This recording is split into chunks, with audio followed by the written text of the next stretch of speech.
the reporter has given a qualitative explanation as to why the coin lifts up due to a pressure build-up due to heat gain in the bottle, and he has modeled the heat transfer and motion of the coin with surface tension considerations, and in his experimental scope he varied the initial temperature, radius and thickness of the coin.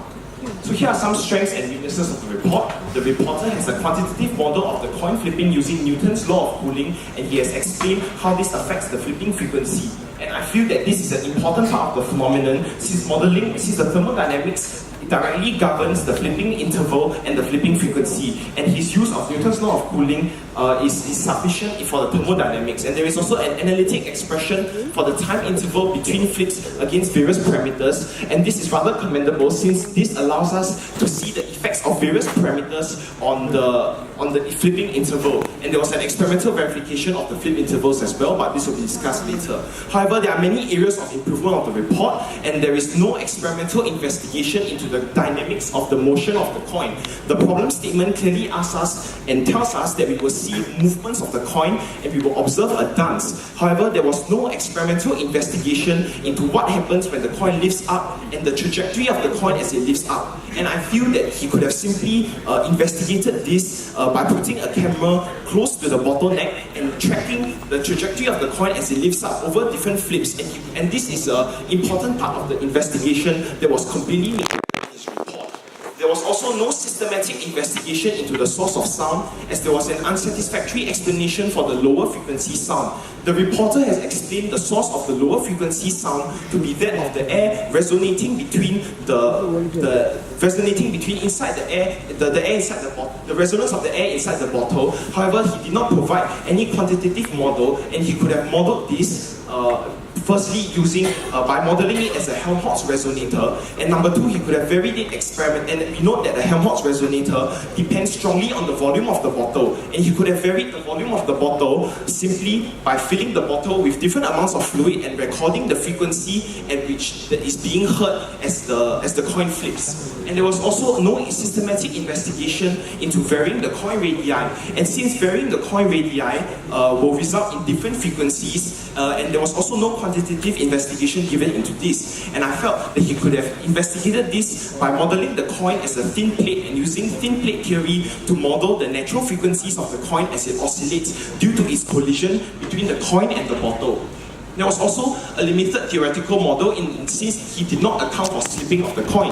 And we can see in his experimental video very clearly that as the coin lifts up, that the contact point will slip. However, this was not modeled, nor was this discussed, and this perhaps lead to, and he could have simply modeled this using Newton's second law. And this would result in this could explain the deviations in his experimental data. And there was also the effects of the speed of sound were not modeled. So, for example, in the acoustics of the phenomenon, the speed of sound will definitely change with the temperature of the bottle. However, there was no account given into this.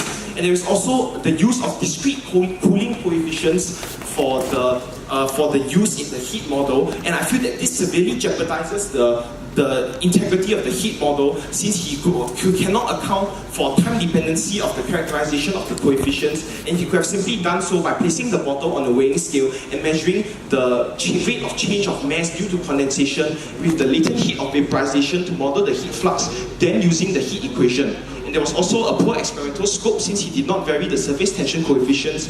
Since a higher surface tension coefficient will affect the flipping frequency, and you could have used a soap solution to do so. So now I would like to invite the reporter up for a discussion. And first, may I refer you to the slide on the acoustics of the phenomenon. So could you go to the slide with... So just to announce, we are starting the discussion. Yes, we are starting the discussion. So could you go to the slide with the two peaks of the sound? Yes.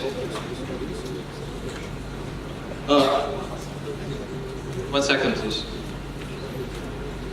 Yes, so I noticed that you have two peaks of the sound. So this is the spectral power frequency. This is the amplitude, and this is the frequency. Right. I noticed that you have a... Could I kindly ask you to move the mic a little bit towards us, because we... Yes, so you have two peaks. Yes. So you attribute... So can you please explain the source of this lower peak?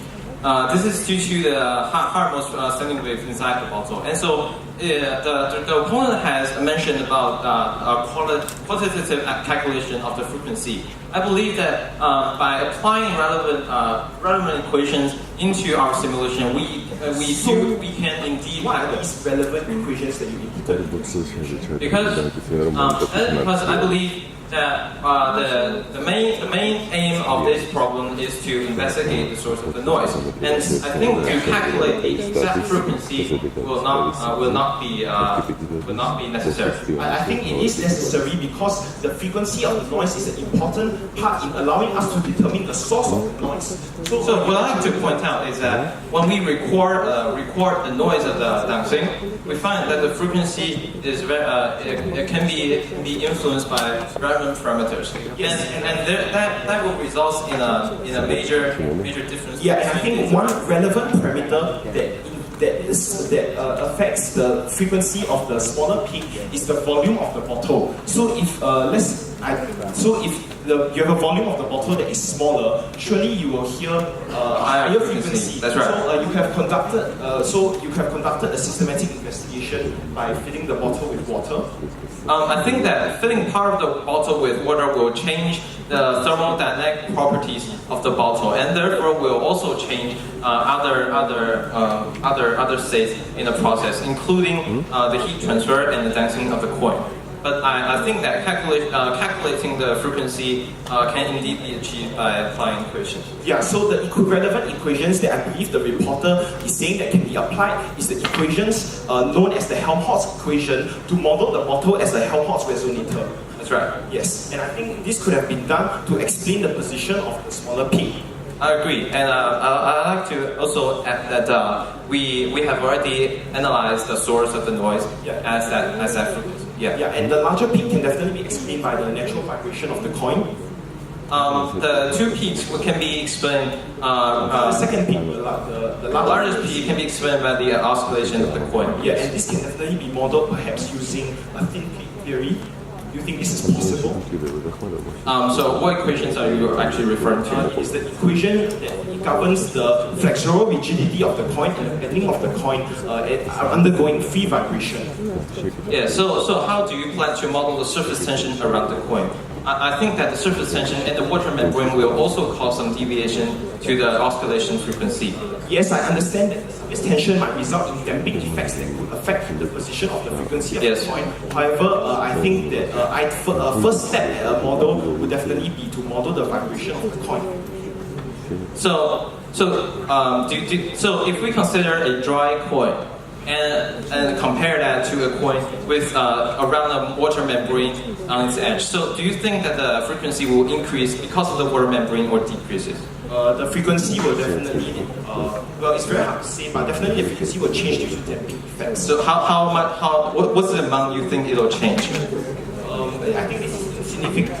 Less than 5% because the mass of the water is much smaller than the mass of the coin. Okay, I agree. So actually, by calculating the frequency, you may see a fit between the theory and measurement, but still we have qualitative attribution of the highest oscillating energy to the oscillation of the coin. Okay, so I see that we have enhanced mutual understanding, and I think this is definitely one of the most important parts of the phenomenon. So let me allow to move on to the slipping of the coin. Could you perhaps go to your graph of the flipping interval, where it underpredicts the flipping interval? I believe this is slide 15.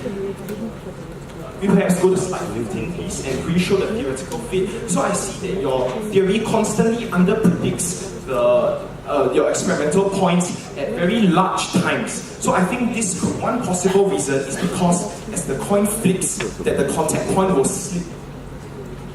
So I think one reason the contact point will slip. Do you think this could be modeled? I disagree, because if you can see in our experimental video, we observe no slipping of the coin horizontally. If I can borrow this mic. So before each experiment, we sanded the neck of the bottle using sandpaper between placing the coin above. So the surface of the neck is relatively have a relatively high coefficient of friction, and therefore we observe no slipping. So I think the reason why you mentioned slipping is that as the coin flips,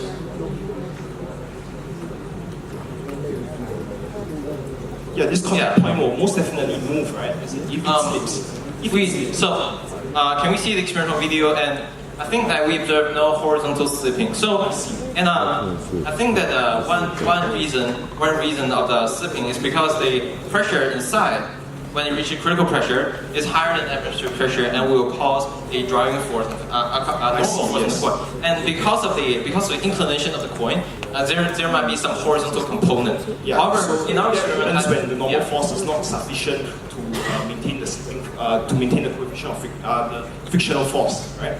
However, in our experiment, as I said before, the maximum height of the dance observed is 2 millimeters. And if we compare that with the diameter of the coin, the diameter of the bottleneck, which is approximately 2 centimeters, we see that the inclination is rather small. And in fact, through calculation, we find that this inclination is smaller than 5 degrees. So therefore, I think that the horizontal force is insufficient to cause horizontal slipping. So I thank you for your explanation.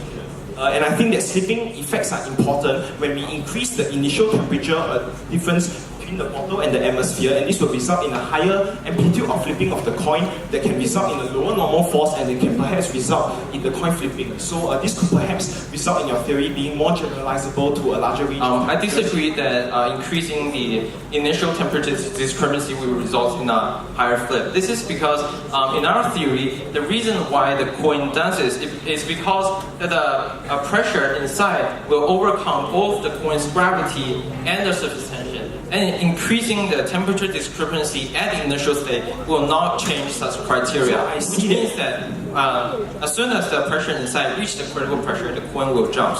And actually, by measuring, you can see that the height of the flip is uniform across time. So firstly, I would like to commend the reporter for accounting for these slipping effects by sending down the surface of the coin. And since we are discussing on the dynamics of the coin, we'll perhaps give an account and draw the trajectory of the coin. So let this angle be theta of the coin.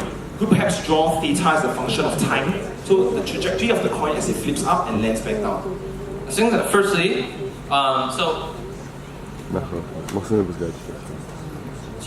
firstly, because at the start of the jumping, because the water membrane breaks, so there's a net vertical force on the coin, which is actually equals to the magnitude of the surface tension, and it is due to that this discrepancy that the coin will have an initial angular acceleration.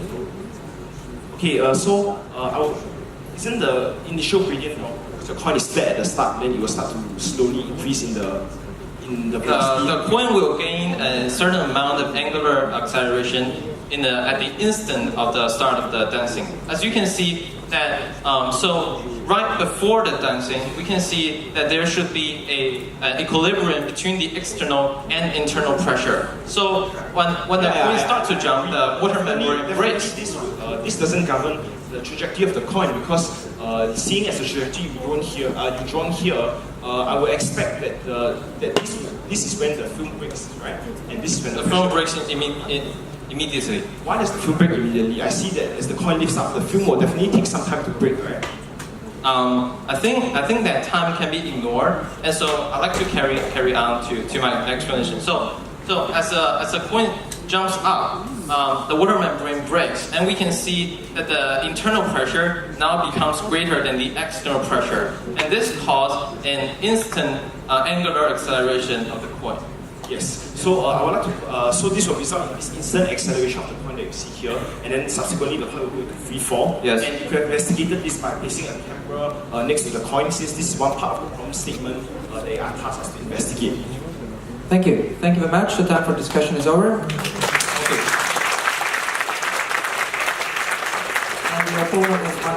Okay, so during the discussion, we talked about the sources of the acoustics of the phenomenon, and the acoustics is definitely one of the most interesting parts of the phenomenon. And the reporter has given an unsatisfactory qualitative explanation into the sources of the sound, and I gave a suggestion as to how he could have conducted a systematic investigation into the sources of the lower frequency sound and the higher frequency sound by varying the volume of the bottle and the radius of the coin respectively, and modeling them as a Helmholtz resonator and using thin plate theory. And we also had a discussion onto the qualitative effects of the slipping of the coin, and I would like to commend the reporter for accounting for this in his experimental control by sanding the surface of the bottle down to prevent slipping from occurring, therefore increasing his experimental control. And there was also no investigation. We also discussed why dynamics was not modeled, and I feel that this is definitely an interesting part of the problem since it is part of the dance of the coin, and it's very unfortunate that this was not done. So in conclusion, I felt that the reporter has missed out on the most interesting parts of the phenomenon. Thank you very much. Time for questions from the reviewer, please. Mark. First of all, to the reporter, thank you very much, first of all. You used ideal gas law to describe the pressure inside the bottle, correct? Yes. Can you name the main assumptions that need to be given in order to use the ideal gas law? I'm sorry? Can you name the main assumptions that need to be given in order to use the ideal gas law? Opponent, do you want to give the hand? The main assumptions that allow you to use the ideal gas law are low pressure. Since at high pressure, we need to consider intermolecular forces between molecules. This is correct, and we also analysis the order of magnitude by comparison by considering relevant parameters in the original van der Waals equation. And did you prove the assumptions for the ideal gas law? We have a just wait a second. Okay, no. Could you go on slide number 15, please?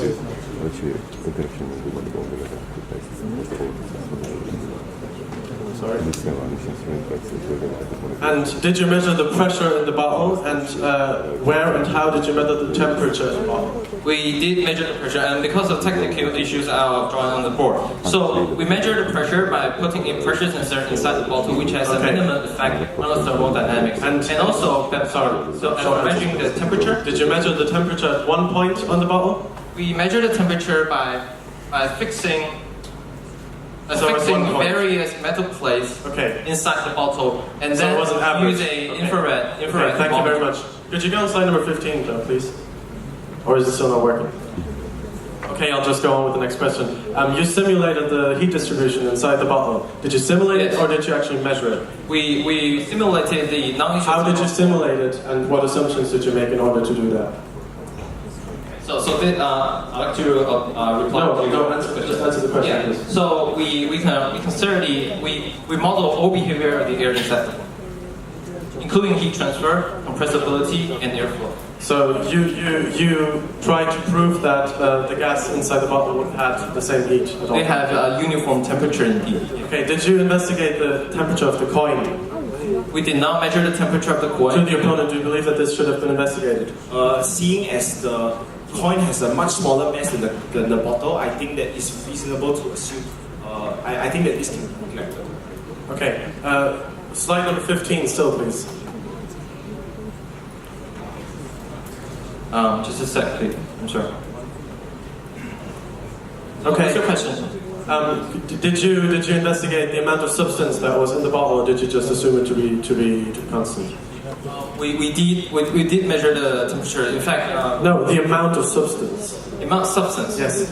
How do you plan to measure that? No, because it's not my role to. We did not measure the amount of substance because we think it's relevant. Relevant. Thank you very much. Thank you. Time for preparation for the reviewer. 2 minutes.